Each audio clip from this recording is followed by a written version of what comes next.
Estamos de vuelta en 55 minutos. Me acompaña esta noche Miguel Valerio, abogado penalista, quien ha sido apoderado por el Estado Dominicano para la investigación y estructuración de la querella del caso de los pulpos eléctricos, como nosotros en una investigación anterior lo habíamos llamado. Miguel, antes de irnos a la pausa, me contabas de las diferentes personas que te decía que habían sido repetitivas también en otros casos.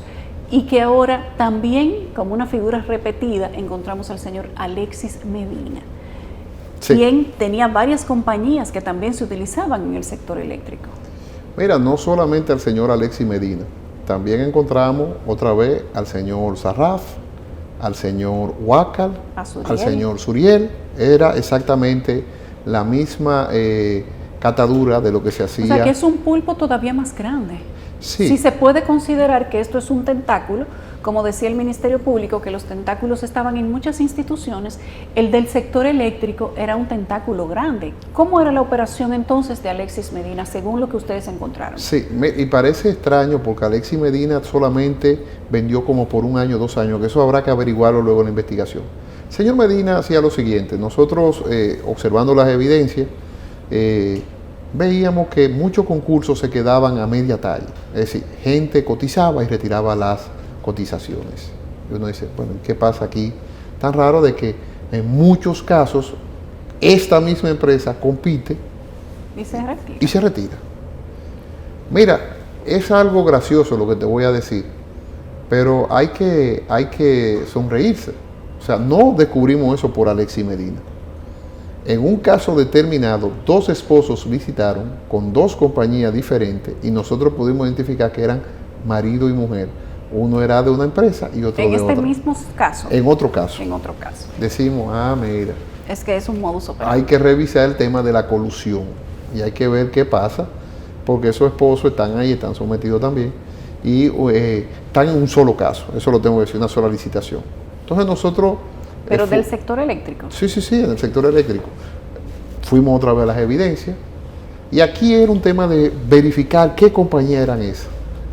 Y pedimos los certificados de registro mercantil, mismo domicilio, mismo objeto social, poderes en la mayoría dados al señor Alexis Medina.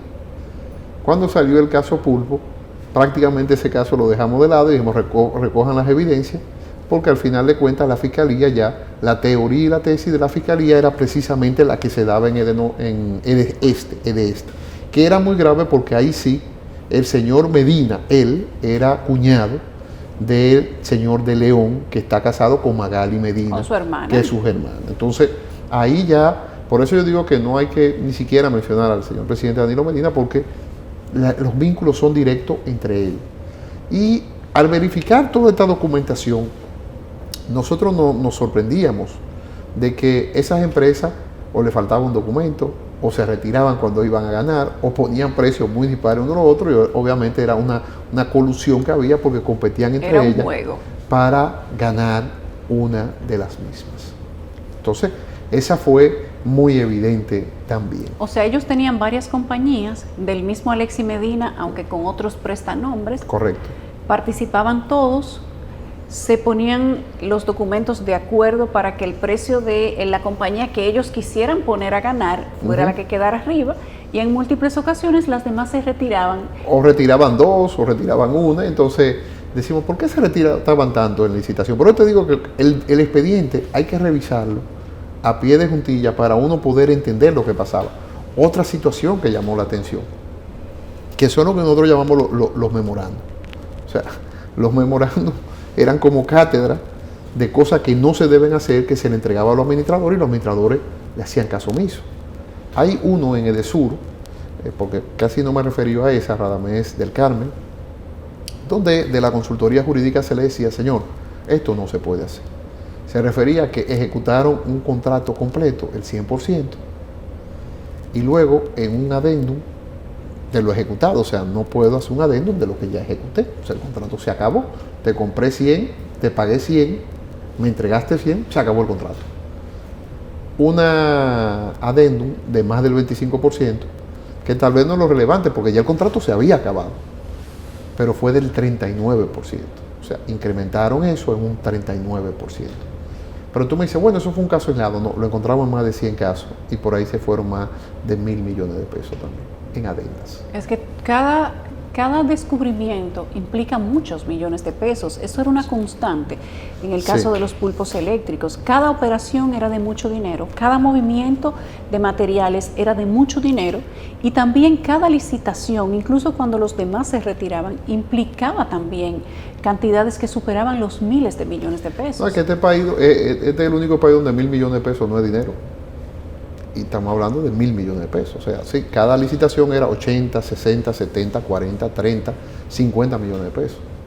Cada licitación. O sea, no eran licitaciones pequeñas, eran licitaciones grandes. En el caso de Edenorte tiene una situación en sí misma, porque al menos en nuestra investigación sobre los pulpos eléctricos encontramos que en la parte de la zona sur del país también estaban estos pulpos eléctricos y ahí hubo casos hasta de extorsión respecto de empleados y respecto también de otros oferentes. ¿Qué encontraron ustedes para Edenorte? Mira, la evidencia en Edenorte es la que más estamos trabajando ahora, tengo que reconocerlo, porque efectivamente las alarmas se dispararon cuando se cerró el contrato con Aclara. O sea, tuvimos que acelerar el proceso y Edenorte está en trabajo, pero en Edenorte encontramos cosas tan sencillas que fue un contrato de grado a grado. 1.200 millones, me acuerdo la cifra perfectamente, eran como 25 millones de dólares al señor Maxi Montilla. Y uno dice, ¿cómo se le paga eso al señor Montilla y no hay ni siquiera un contrato? Bueno, utilizando las disposiciones de la ley de electricidad, la ley 125.01, establece un sistema mediante el cual, ¿cuál es tu equipo de pelota? Las Águilas. Las Águilas, tú eres aguilucha y estamos en Edenorte. Yo soy liceísta, yo creo que no hay nada tan grave como liceísta. En Edenorte, las Águilas deciden hacer, como hacen en otras ciudades de Estados Unidos, un estadio a las afueras de la ciudad. Pero en esa a las afueras de la ciudad hay que hacer carretera, hay que llevar la electricidad a ese punto, porque no hay nada. Entonces, se hace un negocio, en otros países lo hace la alcaldía con el equipo, aquí no, aquí lo hace el equipo con la empresa distribuidora eléctrica Edenorte. Y se llevaba la electricidad hacia ese estadio.